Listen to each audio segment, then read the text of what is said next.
Bunga bangkai raksasa jenis Amorphous gigas ditemukan tumbuh di kebun milik warga di Desa Blangpuuk, Kecamatan Betong, Ateh Benggala, Kabupaten Agan Raya. Penemuan bunga bangkai raksasa ini awalnya ditemukan oleh seorang warga Samsudin di kebun miliknya.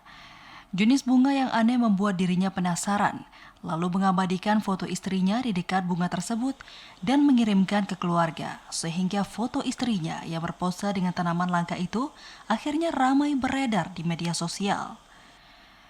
Penemuan tanaman ini pun membuat warga setempat penasaran dan ingin melihat langsung tanaman yang langka tersebut.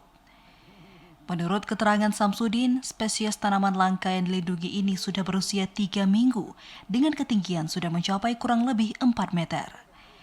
Sebelumnya dirinya tidak pernah melihat tanaman langka ini secara langsung tumbuh di Betong Ateh.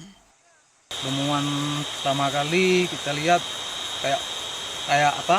Kayak ban ini. Sepertinya kayu atau gimana tuh? Tunas tuh. Kita pikir apa? Jadi 2 minggu berselang udah mekar kayak ini.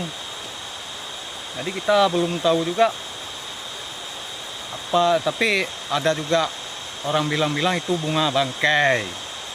Lebih kurang ya 3 minggu lah. Kini satu persatu warga datang untuk melihat langsung bunga bangkai dengan tinggi 4 meter ini dan berfoto di lokasi tersebut. Rencananya bunga ini akan dipasangi pagar agar terjaga dari kerusakan. Dari Nagan Raya, Aziz Saputra, TVRI Aceh melaporkan.